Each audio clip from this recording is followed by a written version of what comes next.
I know. If you read this book, yeah, try to live a little bit like this, thinking, that I'm not insignificant. It is probably one of my most prized possessions. Hi everyone, welcome back to my channel. It's Paula here. Today's video is kind of interesting. I have been wanting to do more sit down videos like this, and since I think I said it earlier, my health has not made it possible for me to do many vlogs. I'm excited to just sit down and jab a lot about some books. So as you've probably seen in the title, these are recs for my young teenage self. Now, I feel like this is very fair for a lot of us, especially in such a time as, like your teenage years is. I felt very lonely, very sad, very angry during those years, just trying to figure out how you fit in the world. Not only that, I feel like when we're teenagers, we're starting to realize more about how life works, how society works. So I feel like it's such a convoluted and such a confusing and hard time in our lives. I just dove right into my books. And while I obviously read very famous, very obviously important like series for teenagers such as Percy Jackson, I read a lot of fantasy when I was little. I also read some books that I think changed a little bit the course of my understanding of life and my life. And since then, since I've already passed my teenage years, I've also read books that I wish I had read when I was a young adult, a teenager. I thought of making this video kind of like to showcase those books that changed my life a little bit when I was a teenager, and I'm so glad that I read them. And then also show some of the books that I've read since then that are still young adult, still appropriate for that time, that I think I would have appreciated a lot. So yeah, let's get started. I have four books that I read when I was a teenager, and I'm so glad that I did. And then four books that I think I would have appreciated a lot when I was a teenager. So I'm gonna start with the books that I did read when I was a teenager and that I loved, and I think that they shaped me in some way or form. So the first one in this list is A Monster Calls by Patrick Ness. This is gonna sound hard, and I know that, but I felt like this book kind of prepared me for what was to come. I know, if you read this book, yeah. So this book follows young Connor. I think he's 13, and around midnight every night he starts having visits from this scary monster. But he's not scared of him. He just kind of curious, and the monster starts telling him tales, and he wants some kind of truth from Connor. Throughout this book, we discover a lot of things are going on with Connor. His father kind of abandoned him and his mother. He is in a different country with a different family. He doesn't get along that much with his grandmother. He is being bullied at school, and then, which is the most important part of information in this book, is that his mother is going through rounds of chemotherapy because she has cancer. Now, this book is incredibly sad, incredibly eye-opening. When I read this book, I think it was a little bit before my mom's remission back in 2013, 2014. If you don't know, my mom recently passed away, but this was her second remission, and I read this one before the first one. So it kind of hit close to home a little bit in that way of, your mom is sick and there's nothing you can do about it. This book talks a lot about children's fears, about what it is like not only to be bullied at school, but then to have issues, problems at home. The part that I think hit me the most is when you're a child of someone that has an illness, I feel like you will always feel, you always feel sad. You always feel like you're preparing for that person to pass. And eventually you start feeling guilty for the thought of, maybe that person just was here anymore, they would stop suffering. It talked a lot about that guiltiness and that like denial that children want to have, like their parents are invincible and they're gonna be there forever. So it was definitely very sad, but it is young adult, it is deep, but it is still comprehensible for younger minds, for teenagers.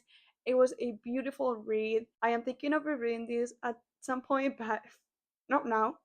Not now. But yeah, I definitely would recommend. It is beautiful. I also think it would be cool if I read the first sentence of each book for you. So A monster calls, the first sentence is the monster showed up just after midnight, as they do.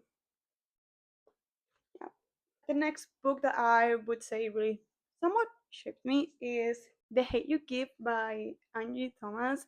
I think this was turned into a movie quite some years ago. This book is also a young adult, is a star. Her life is divided between home and school, in which home is a black neighborhood filled with people that look like her, and school, which is a private, predominantly white school. This book follows Star as she is a witness for the murder of one of his friends in the hands of a policeman. So obviously, as a white Spanish girl, I have never experienced this. That's very obvious. But also, I was very sheltered, especially when you're a teenager, you just focus on the things around you. And this doesn't happen in Spain. So, reading this was very eye opening, what was happening or what it still happens in the US, and that is the death of black Americans in the hands of the police force. Reading about this was quite heartbreaking. It was sad, but it was also very educative. I feel like as a teenager, this was the first time that I actually thought about things like that or about how racism can work systematically because I genuinely did not know. So not only it was a great read, it was very eye-opening. It sounds horrible to say this was a lovely read, but I mean it was. I liked how it was written. I cried reading this. I feel like especially if these are not things that you've ever thought about, I think it's a very good way to start learning more about it. It may not be the country that you live in, but these are things that are still happening out there in the world, and I feel like being educated is always important. And this book is very good at giving you kind of like an intro to that. It's obviously it's fiction. It has its good moments, its funny moments, its happy moments, but still portrays for you a very realistic thing that happens. So the first sentence of The Hate That You Give by Angie Thomas is I shouldn't have come to this party. Now, this is, I'm pretty sure, the only book in here that it's not young adult. This is an adult book, and that is The Five People You Meet in Heaven by Mitch Albom. Now, I put this here because I read it when I was 16, I think. So even though it's an adult book, it's an adult novel, I think you can still read it when you're like in the later stages of your teenage years, so like 15, 16, 17, like that's a good age to read this. I am so happy that I read this. I'm so glad. I am not by any means a religious person. I don't have an issue with that. I have never been. So just if you are too, like if you're not really that religious, this book it doesn't really go that much or that in depth about religion as much as I remember. Again, I read this like 6 years ago. So basically, this book is about Eddie. Eddie works at kind of like an amusement park and he dies. And when he dies, he kind of wakes up in like a limbo, like the last step before entering to heaven. And he meets five people. Now, these five people he has either met or he hasn't. And they are people that have directly influenced his life or whose lives he has directly influenced. And I just thought the concept was beautiful. So I read it and again, I cried. I love this concept so much. And I feel like what calls me to it or called me to it, especially in such a young age, is when you're a teenager, you feel very lost. Especially once you get closer to like 18 and you're about to go to university and stuff. Some people are incredibly lost. They don't know what to do with their lives. And some people might even wonder if they're even important in their lives. I know I felt like that. I was again very lost.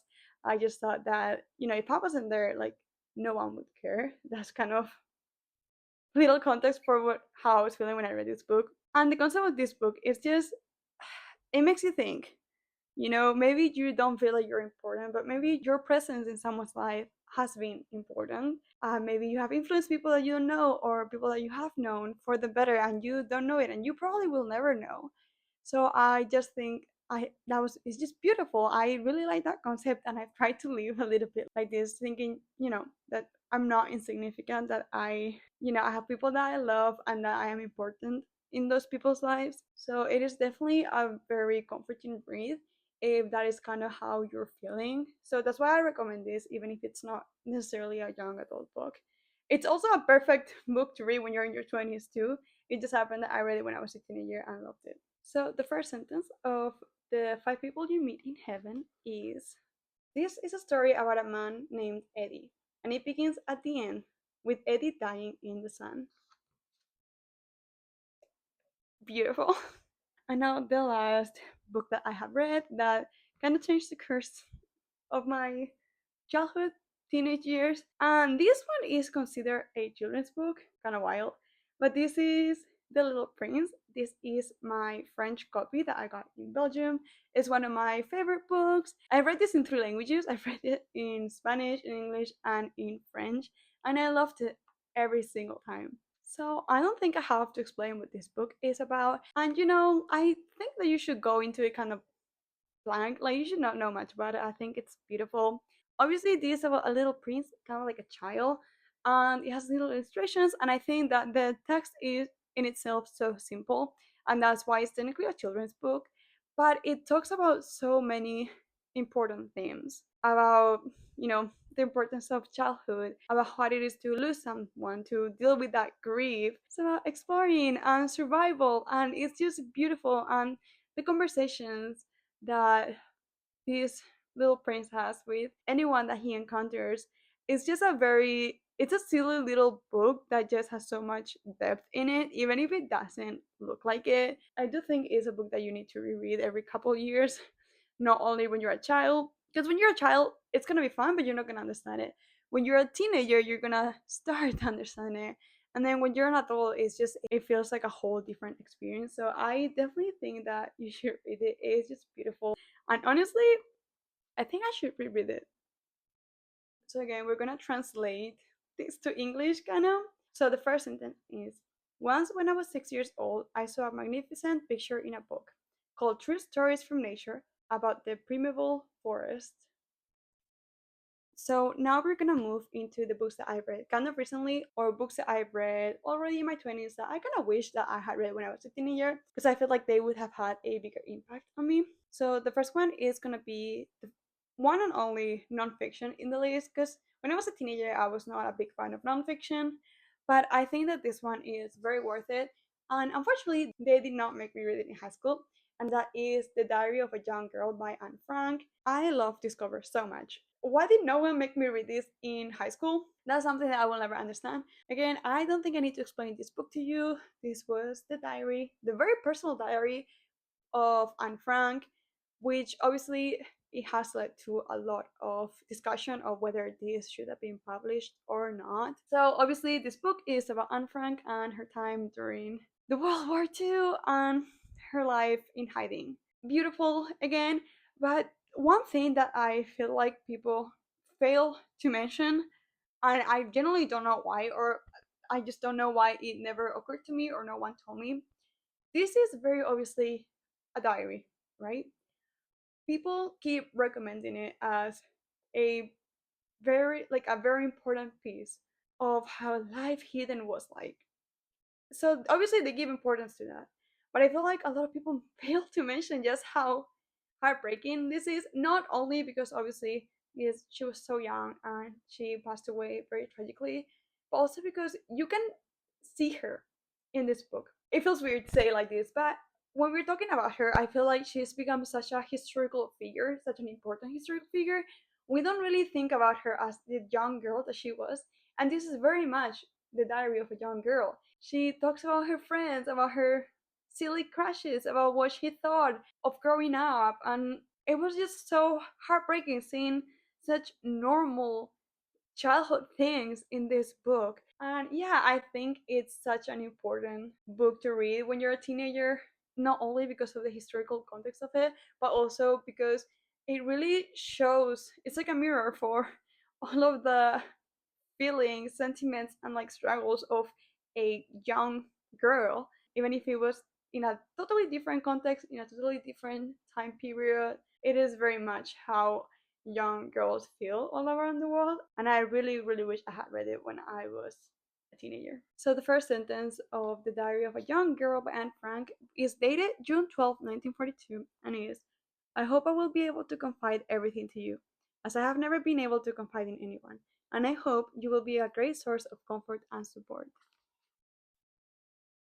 Now, the next one, I think the last three are books that I've read this year actually. So we're gonna start with Lonely Castle in the Mirror by Mizuki Tsujimura. Now, this book follows Kokoro. So Kokoro just kind of dropped out of school. Not entirely dropped, but she refuses to go to school. She just is low-key scared of not only going to school, but like going out of the house and seeing people from school. One day her mirror starts shining and he gets close and she ends up in this weird castle with other six children, and she's told that if she finds this key she will be granted a wish. That's basically the plot of it. I don't want to say much. What I do want to say about this book though is it's a very cozy, comforting little fantasy about lonely children. It really at its core is about children that feel lonely, that feel like they're not worth it, and they coming together and forming new, unexpected friendships with other children that they've never met before, but that they are feeling the same things as they are.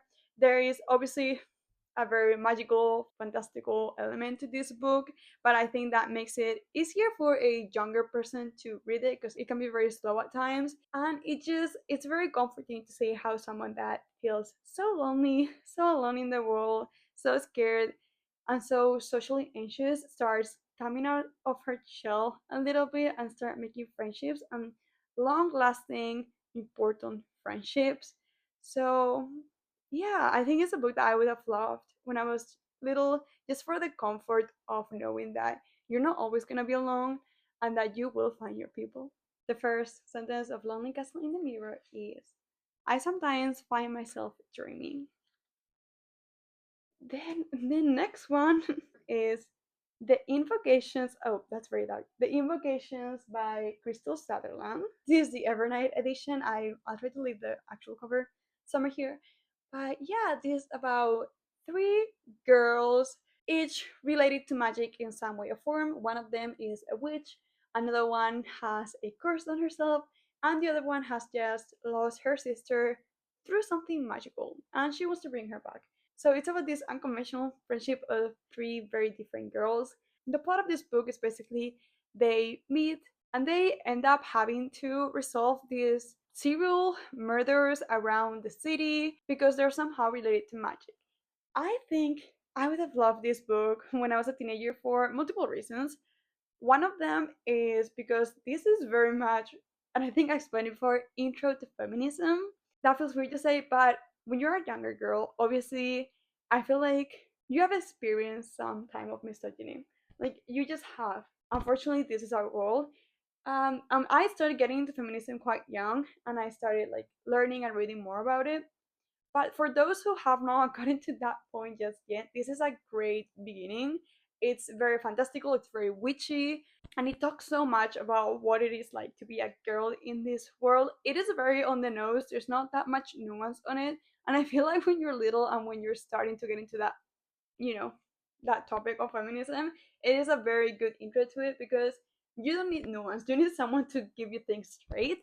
And this is like the closest I think I've gotten to it without being too nonfiction, like too hard to read or just too confusing. This is very straightforward and it has a nice plot to make sure that you're not getting bored with just like straight up facts about like feminism. You know what I mean? Like you can get entertained by this book and still learn a little bit. And then the other reason I would have loved this book as a teenager is because as a young queer girl, this would have been the first book that I read with a sapphic couple in it that didn't go into like the struggles of coming out, the struggles of not being accepted. It's just very low key, they're just gay kind of vibe. And that is exactly what I would have loved as a young queer girl. Something that I could relate to without having to go through the pains of it, if it makes sense. Apart from reading the first sentence of the invocations, I also want to read the dedication because it definitely hits. And the dedication is for all the angry girls. I felt that. Okay, so the first sentence in the prologue is a girl walks home alone at night. And then the last one is probably the hardest one to read, kind of. This one is Where Sleeping Girls Lie by Farida Abike Ijimide. This book was great to read. It also delves quite a lot into feminism and sexual violence. I think it portrays a very realistic experience on how girls deal with sexual violence. In this book, our main girl, Sade, goes into a boarding school, and there's some sus stuff that is happening at this boarding school, especially with the guys in it. Again, when you're a young girl, you're growing up, you're a teenage girl, you experience things like this. It's very hard to say, but when I was a teenager, all of my friends had been harassed or sexualized or groped in their lives, that like they had all been, and it's something that we don't talk about when we talk about sexual assault. I feel like the only thing that comes to mind is, that very specific I word, but there is so much more that goes into it. And I feel like this book delves into that, into all of that, and how hard it is to be a woman in today's society where, you know, people don't believe you ever. And even when you're believed, you still do not get the justice that you deserve. So again, very hard book to read, but very eye-opening, very realistic in its portrayal of that. It always comes to mind like that question of when are you old enough to learn about these things? And I feel like unfortunately it's one of those answers that when you're old enough to experience these things, then you're old enough to learn about them. And unfortunately that is our reality. So I think this is a great book to read when you're a teenager. Our final first sentence from Where Sleeping Girls Lie is: The world was silent when she drowned. So yeah, these were the books that I would recommend my young self. Books that I will reread as an adult, and books that I wish I had read when I was a teenager, but I'm so glad I read as an adult. And I do hope if you are a young adult, teenager yourself, you will find some kind of comfort in these reads or get some kind of understanding out of them. Yeah, if you've stayed till the end, thank you so much. I really appreciate it. And if you liked it, please like, comment, subscribe. That will actually make my day. And yeah, I just hope to see you in the next one. Bye. If not, I might cry.